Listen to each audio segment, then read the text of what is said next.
So section 1 was identifying financial issues. So we went through that, talked about a lot about roommates and living arrangements, a contract for that, a lease versus a rental agreement. And today we're going to get into long-term debt repayment, which we've already talked about a little bit or looked into. Some options like buying a house and a car are going to be more long-term debt that you can get.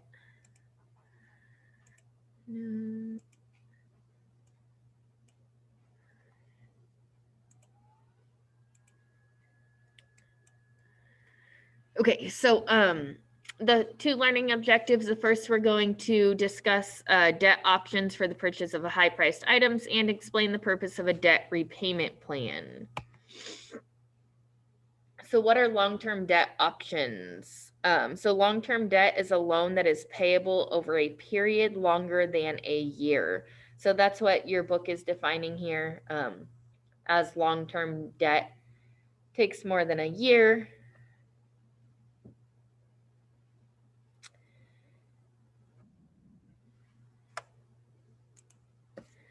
And then amortization, we've already kind of looked into, but the definition is the process of dividing up your debt obligation plus interest into equal payments over a set period of time.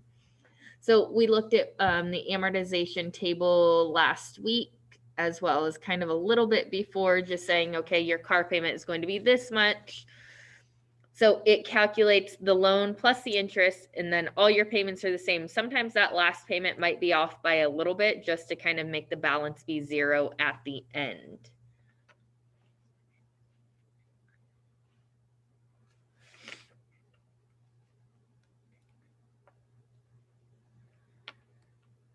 So buying a car, typically a car loan that is set up as an installment loan, means you're going to make regular payments for a set period of time.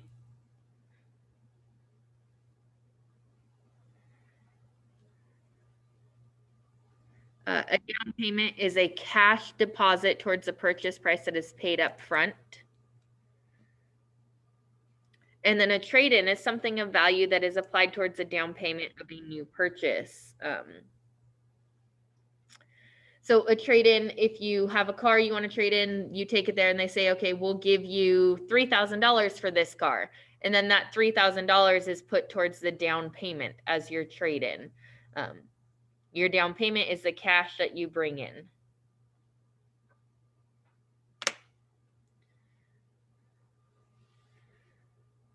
So when buying a car, you should know cars will depreciate or go down in value over time. You want to have the loan structure so that the loan principal is paid down faster than the car depreciates. That's to avoid an upside down loan, which means you owe more on your car than it is worth. So especially if your credit is bad and you get a really high interest rate, and maybe you get a fair price for the car, but you're paying so much interest up front, or if you get a really long loan, say you get a car loan for 8 years, being partway through, you may end up being upside down, which means you owe $10,000, but your car might only be worth $5,000. So again, you want the loan structure so that the principal is paid down faster than the car depreciates. If you buy a brand new car and drive it off the lot, it is losing value immediately. So just something to be aware of. Again, you want to avoid being upside down. And in financial terms, that means owing more than it is worth.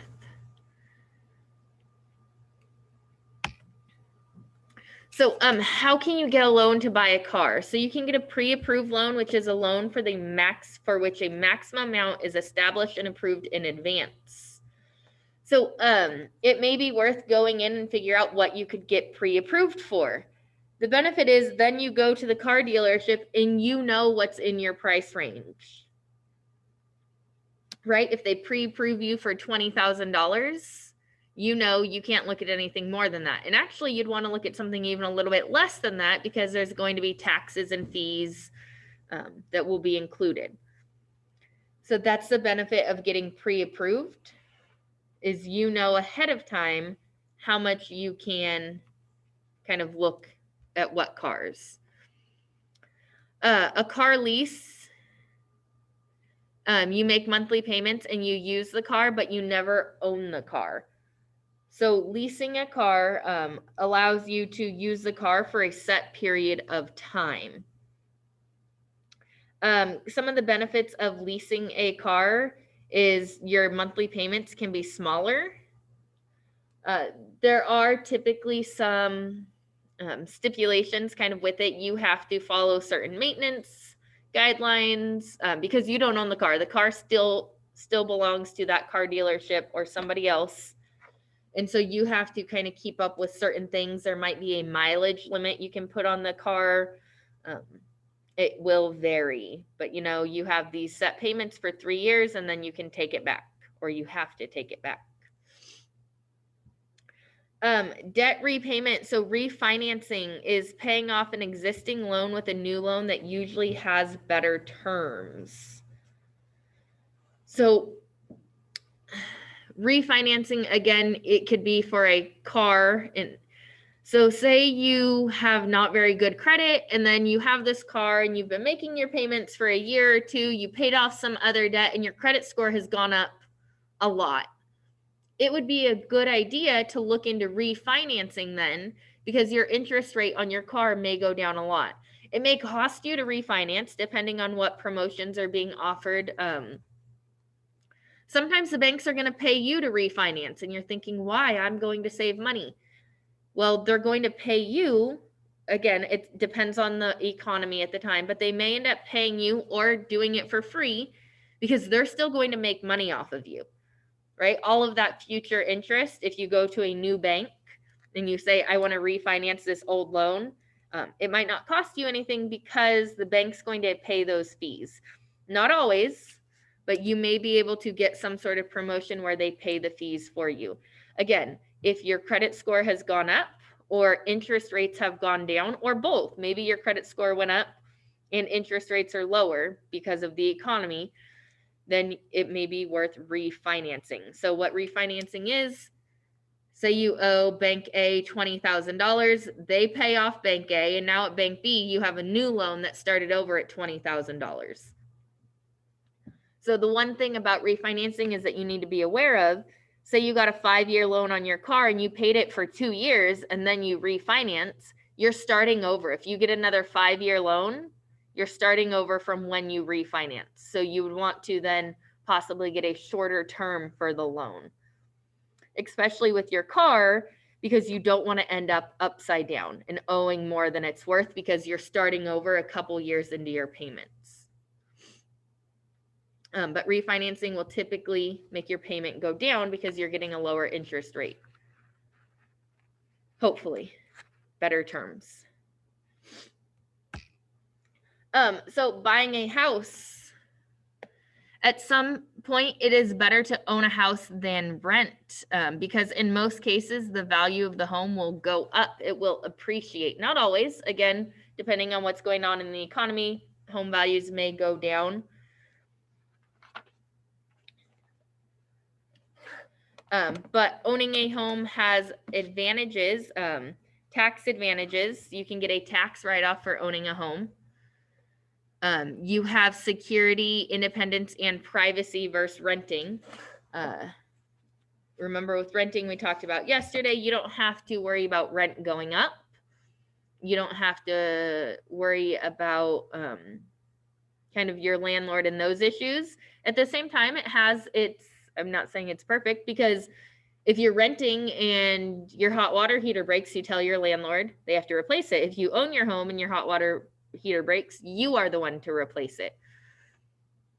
And that's why you have some tax advantages there. If your home value goes up, you get equity in your house, meaning it's worth more money. So if you sold it, you could get some equity. A mortgage is a loan used to purchase real estate. There are many different types available. But when we've been talking about home loans, those are going to be mortgage. When you buy a house, there are closing costs associated with it. They can be very expensive. Transferring ownership from buyer to seller.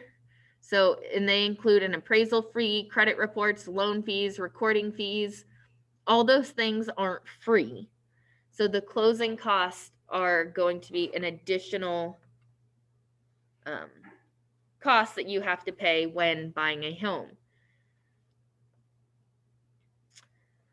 Also, when buying a home, there is title insurance and filing fees. So there's a lot of fees that go into it. You're buying maybe a $250,000 house and you end up paying, I don't know, $270,000 between all the fees and everything. They might not be that much. It will vary, and we'll look at an example, I think, next week of different closing costs. It's just something to keep in mind. I know when I bought my first house, I wasn't aware that all of those costs existed. And I thought, okay, this is the price of my house. And then it's like, oh, just kidding. Here's another few $1,000s to add on top of that.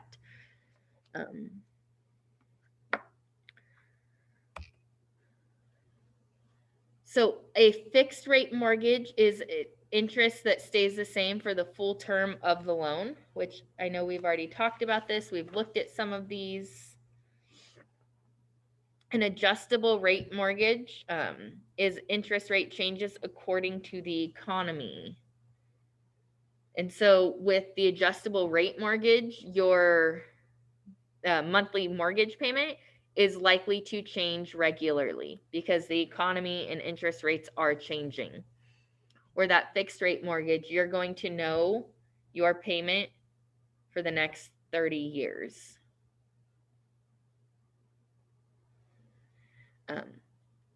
Personally, I'm a fan of fixed rate mortgages. I want to know how much my payment is going to be, right? If it's an adjustable rate, sure, your payment might go down, but it might also go up and you might not be able to afford it.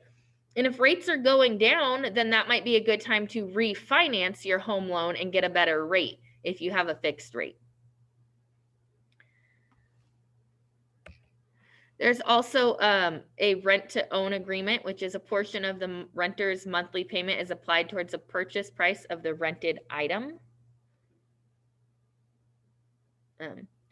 So the price is locked in. This is a good option to consider if you don't have a down payment. Right, so if you want to buy a house, depending on the type of loan, you have to have a down payment. An FHA loan is often, if you don't have a big down payment, what people start with, and I think you have to have 3.5% for a down payment. A conventional loan, you have to have 20%. So if you're buying a house that's $250,000, and again, that's really low if you're in California, and you have to put 3.5% down, that's almost $9,000 that you have to have ahead of time before you can even buy the house.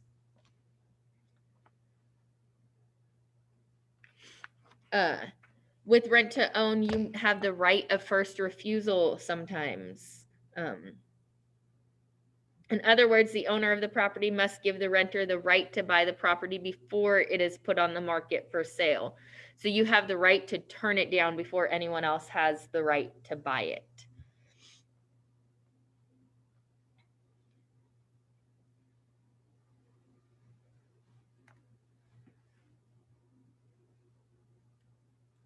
So those are some long-term debts: buying a car, getting a house, and then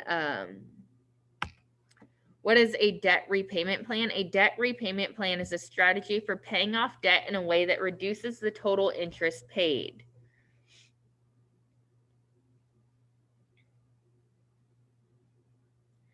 So if you have your payment, and it's a set payment for every month for the next 30 years, sure, when it's going to be paid off, but you could pay a little bit extra and pay it off sooner. Same thing with a car, and it's best to focus on paying off debt with the highest interest rate. You want to get You want to obviously make all of your monthly payments, but whatever has the highest interest rate, that's a good place to kind of put your extra money if you have extra money to put into it. So figure 8.2 shows how adding $30 more to a monthly payment can reduce the number of payments and total interest charge. So this loan is paid off 6 months early and you save $180. So there on the left, you don't need to copy any of this down. You can. It just goes to show. So on the left, you're borrowing $5,000 at 18% for 3 years, and your payments are $180, and that's kind of set. And so you end up paying $1,480 in interest. Well, if you add in, so the next loan, if you add an extra $30 every month, you pay it off 6 months earlier just by paying $30 extra every month. You're still paying the same $5,000. So you're not paying, in the end, you only pay $1,300 in interest. So you end up saving money by paying a little bit extra. The interest rate here is still 18%. They say, hey, you need to pay us $180. You're like, well, I can afford $210. If you can afford to pay extra, pay extra. That's less interest you're going to pay. So you'll pay less in total. Student loan debt is considered a long-term debt. And so it's a type of deferred payment loan. So payments are postponed until you complete your education with student loans. Again, either you drop out of school, I don't recommend, or until you finish it. But those loans are deferred, meaning you don't have to make your payment. And sometimes it'll be 6 months to a year after you finish your degree that you don't have to begin paying on them. We've already talked about FAFSA. Is a group of private lenders like banks that charge really low interest rate for student loans. And you can consolidate or combine all of your loans into one payment. So say over multiple years of college, you get multiple student loans and you have to pay, 5 different banks or 5 different payments. You can consolidate them so that you're only making one payment. Again, you'd want to look at the terms of the consolidation and how they compare to what you were already paying. Loan forgiveness is also under special circumstances, the federal government may forgive part or all of your federal student loans. So if you work in a public service, it is possible to get loan forgiveness. As a teacher, I was able to get some of my student loans paid off under the loan forgiveness program. So kind of depending on where you work and what you do, if it's some sort of public service, that may be an option for you. I know it also, so education, libraries, librarians also can get it. You have to meet certain requirements. So it's not just, hey, they're going to pay off all of your student loans. So for mortgage debt, we've already talked about getting a 30-year, you can get 30-year or 15 years. If you get a 15-year mortgage, you can get a lower interest rate with your credit scores. So if you have a good credit score, if you can afford the 15-year mortgage, that's awesome. A balloon payment is a large lump sum payment that must be paid at a set time, typically the last payment.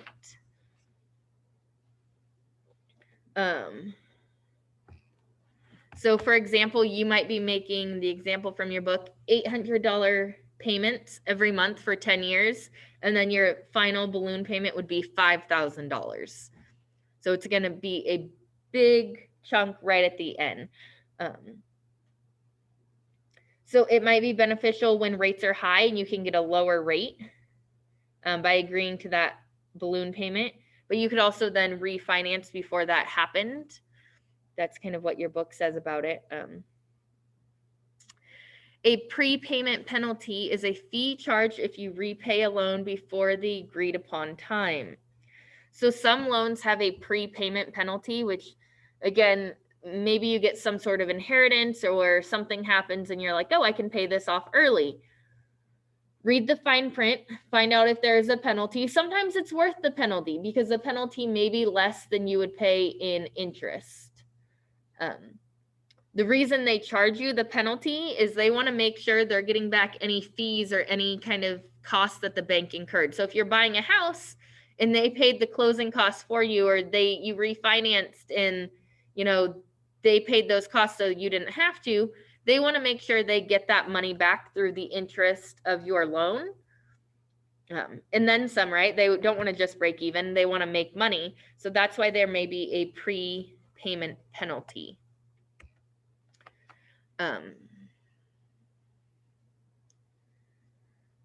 So I'm just paying off your debt early helps your credit score and frees up cash to be used for other purposes. So again, if you can pay it off early, pay it off early.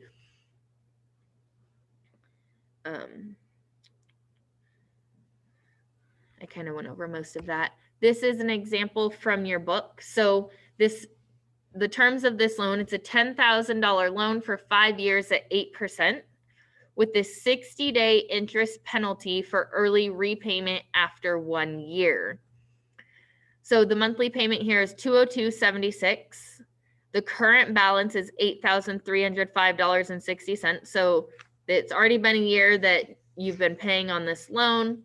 So the 60-day interest penalty, interest is principal, how much they owe, $8,305.60 times 8% times the time here. They're telling you it's a 60-day penalty, so 60 out of 360. Again, some banks are going to use 360 and not 365 just because it makes the math work out a little bit nicer. It's not going to change this number by too much if it was 365.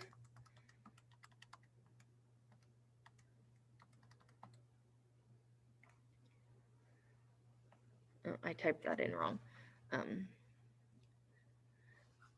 But so if they wanted to pay this back early, the interest is the penalty is $110. But that's going to be a lot less than they would pay in interest if they kept paying on this for 4 more years.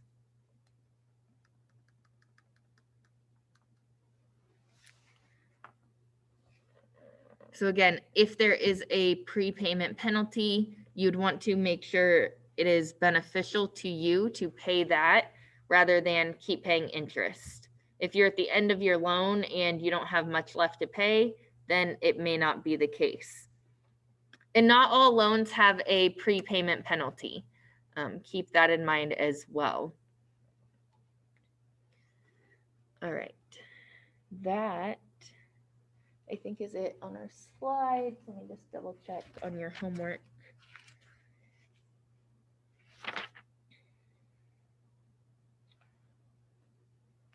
Okay. So just to kind of recap real quick. So the purpose of this prepayment penalty for the banks is to make sure they get all of their fees and costs for them. A deferred payment plan for student loans means you don't pay back your loans until after you've graduated and you're making money, essentially. Refinancing may be a good option if interest rates have gone down, if because of the economy, if your credit score has gone up, it may be worth refinancing. And if you can pay more than your monthly payment, it is highly recommended because that would go towards principal, towards the amount of the loan. And so it's going to be less money you have to pay later on. I think that is it.